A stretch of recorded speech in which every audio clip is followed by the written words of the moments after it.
बिस्मिल्लाहिर्रहमानिर्रहीम। अस्सलाम वालेकुम। मेरा नाम डॉक्टर अब्दुर्रहमान शेर है। मैं चाइल्ड स्पेशलिस्ट हूँ और मैं अंबर हॉस्पिटल के यूट्यूब चैनल के प्लेटफॉर्म से आपसे मुखातिब हूँ।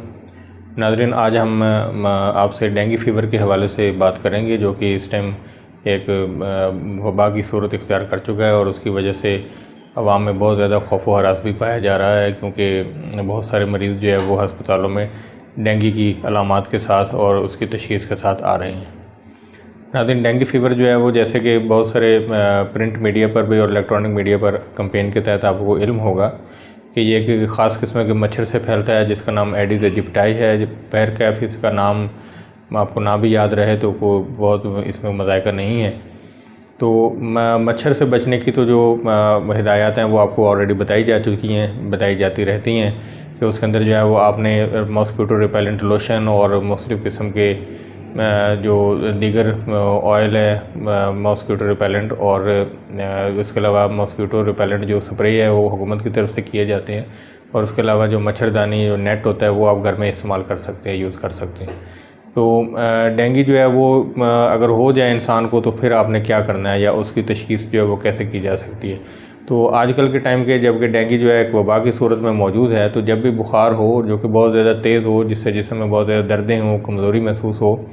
तो उस बुखार को डेंगू ही समझना चाहिए जब तक कि वो डॉक्टर जो है वो उसके कोई और तशख़ीस या डायग्नोसिस ना इस्टेब्लिश कर दें।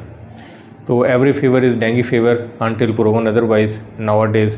तो अगर बुखार आपको होता है तो बुखार की इसके अंदर कुछ ख़ास किस्म की इसके पैटर्न होता है, जिसके अंदर यह है कि एक तो बुखार ये बहुत ज़्यादा तेज़ होता है, हाई ग्रेड फीवर के साथ जिस्म में बहुत ज़्यादा दर्दें होती हैं,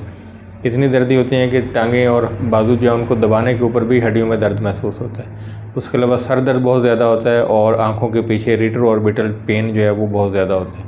और वो इतनी ज़्यादा वीकनेस होती है कि मरीज़ जो है वो चारपाई के ऊपर बेड के ऊपर लेट जाता है कि वो काम नहीं कर सकता। तो जब इस तरह का फ़ीवर हो, तो जब आप एक मच्छर ने अगर किसी इंसान को काटा है तो अगले 2 to 5 डेज़ के अंदर जो है वो फ़ीवर ज़ाहिर हो सकता है। जब फ़ीवर ज़ाहिर होगा तो वो पहला जो डेंगू का मरहला है, फ़ेज़ है, उसको हम कहते हैं फेब्राइल फेज़, जो कि तकरीबन 5 to 7 डेज़ तक 2 डेज़ से लेकर 7 डेज़ तक चल सकती है, जिसके अंदर जो है बुखार होगा और बुखार के साथ एसोसिएटेड जो कंप्लेंट अलामात मैंने आपको बताई हैं वो हो सकती हैं।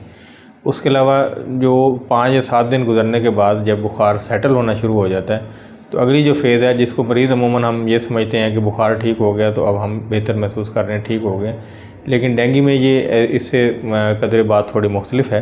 कि जब 5 या 7 दिन के बाद बुखार बेहतर हो जाता है या उतर जाता है, तो अगली जो फ़ेज़ है उसको हम क्रिटिकल फ़ेज़ कहते हैं। क्रिटिकल फ़ेज़ का मतलब ये है कि वो फ़ेज़ एक इंतहाई अहम फ़ेज़ है जिसके अंदर मरीज़ जो है वो अचानक उसकी तबीयत ज़्यादा ख़राब और सीरियस हो सकती है, जिसकी वजह से खुदा न खास्ता वो ज़्यादा इरिवर्सिबल स्टेट तक भी जा सकता है। तो उस क्रिटिकल फ़ेज़ की अलामात जो है वो फेब्राइल फ़ेज़ की अलामात से ज़रा मुख्तलिफ है। क्रिटिकल फ़ेज़ के अंदर जो है वो कुछ वार्निंग साइंस हैं, अगर वो ज़ाहिर हों तो आपने जितनी जल्दी हो सके हॉस्पिटल में पहुंचना है और वहाँ पे जाके जो डेंगू वार्ड या डेंगू डेस्क बना हुआ है वहाँ पे आपने जाके रब्ता करना है। तो क्रिटिकल फ़ेज़ के अंदर जो अलामात आपके ऊपर ज़ाहिर होंगी वो आप ये समझ सकते हैं कि अगर कोल्ड क्लैमी स्किन है, कि अगर स्किन है जिसके अंदर हाथ पैर ठंडे हो रहे हैं, टांगें ठंडी हो रही हैं, तो इस चीज़ की अलामत हो सकती है कि आप क्रिटिकल फ़ेज़ जो है उसके अंदर डेंगू लीक सिंड्रोम जिसको आप कहते हैं कि जिस्म के अंदर जो फ्लूइड मौजूद है वो रगों से बाहर आकर जिस्म की बाकी बॉडी कैविटीज़ के अंदर जमा होना शुरू हो गया, जिसकी वजह से हम जिसको कहते हैं कि शॉक दरअसल ये होता है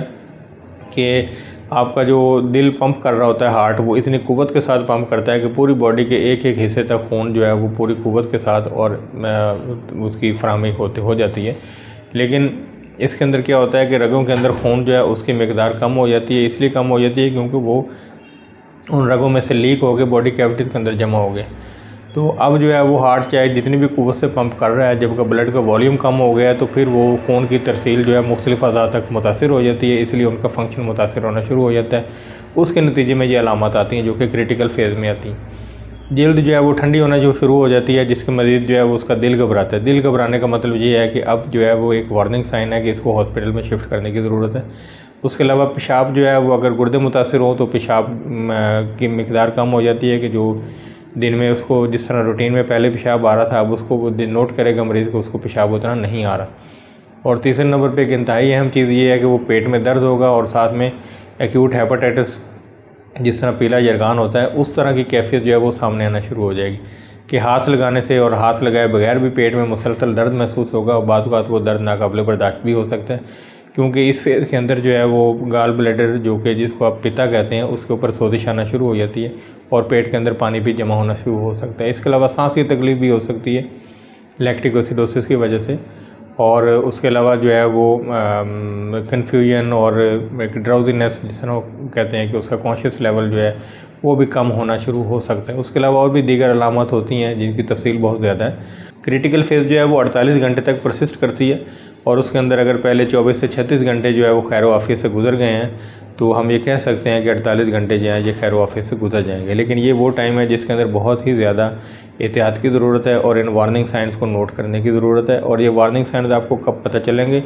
जब आप अपने फीवर वाली फेज़ के अंदर जो पहले 4-5 दिन आपको बुखार हुआ उस फेज़ के अंदर जब आप अपने एक समझदार पढ़े लिखे डॉक्टर के पास जाएंगे तो वो आपको वार्निंग साइंस समझाएगा, तो फिर आप इन वार्निंग साइंस को पिक कर सकेंगे। वरना इस बात का ऐन शक है, एहतमाल है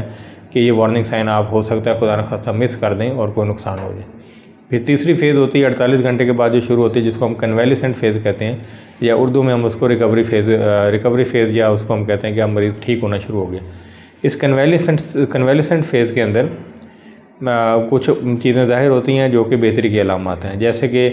मरीज़ की जनरल वेल बीइंग बेहतर हो जाएगी, उसकी भूख बेहतर हो जाएगी, पेट का दर्द बेहतर हो जाएगा, उसका बुखार ठीक हो गया, जिस्म की दर्दें बेहतर हो गई। अब जो है वो उसकी एक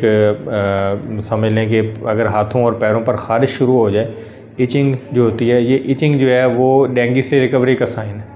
ये इचिंग इंतहाई ज़्यादा और इररेसिस्टिबल होती है। अगर आपको बुखार रहा हो और वो ठीक होने के बाद अगर आपके हाथों में और पैरों में इचिंग ख़ारिश शुरू हो जाए तो इसका मतलब ये है कि जो आपको बुखार हुआ था वो भर कैफ डेंगू ही था। और उसके अलावा जिस्म के ऊपर वाइट कलर के स्पॉट्स या रैश डेवलप हो सकता है, वो भी डेंगू की रिकवरी की अलामत है। उसके अलावा जो है वो अगर आप के अंदर जो जिस्म में नकाहत थी, कमज़ोरी थी और पट्ठों में दर्द है, जो हाथ लगाने से दर्द है, सर का दर्द है, ये सब चीज़ें उसके अंदर बेहतर होना शुरू हो जाती हैं और आइंदा 1 से 2 हफ़्ते के अंदर मरीज़ अपनी नॉर्मल रूटीन के ऊपर आ सकता है। नाज़रीन, एक और अहम बात आपको बताते चलें कि डेंगू की जो मैंने आपको तीनों फेजेज़ बताई हैं, ज़रूरी नहीं है कि हर बंदा जिसको डेंगू हुआ है वो इन तीनों फेजेज़ में से गुजरे, क्योंकि ये एक वायरल फीवर है। तो इस वायरल फीवर की प्रेजेंटेशन बहुत डायनामिक होती है। बाज़ औक़ात ये इंतहाई मामूली से बुखार के साथ अननोटिस्ड भी गुजर सकता है, जिसके अंदर डेंगू जो है वो डायग्नोज भी नहीं हो पाता और उसके अंदर अलामात भी उतनी शिद्दत इख्तियार नहीं करती। तो ज़्यादातर मरीज़ों के अंदर डेंगू जो है वो बहुत पूरी शिद्दत के साथ सारी अलामात के साथ ज़ाहिर नहीं भी हो सकता। लेकिन जिनके साथ अगर बुखार तेज़ हो गया है तो वो ज़रूर अपने मौलवी के पास एक दफ़ा जाएँ और उसकी चीज़ों को समझें। एक बहुत ही सादा सा CBC का टेस्ट होता है जिसके ऊपर हमें डेंगू का अंदाज़ा हो जाता है। तो वो रिकमेंडेड ये है, जब बुखार हो और बुखार से अगली क्रिटिकल फेज़ में जब मरीज़ जाए तो वो एटलीस्ट दिन में 1 दफ़ा या 2 दफ़ा CBC करवानी होती है। एडमिटेड जो मरीज़ हैं उनके अंदर हम दिन में 2 दफ़ा, 3 दफ़ा या 4 दफ़ा भी करवा लेते हैं 24 घंटे में। लेकिन जो घर में मरीज़ है वो कम से कम डेली CBC करवा के अपने डॉक्टर जो है उसको चेक करवाए।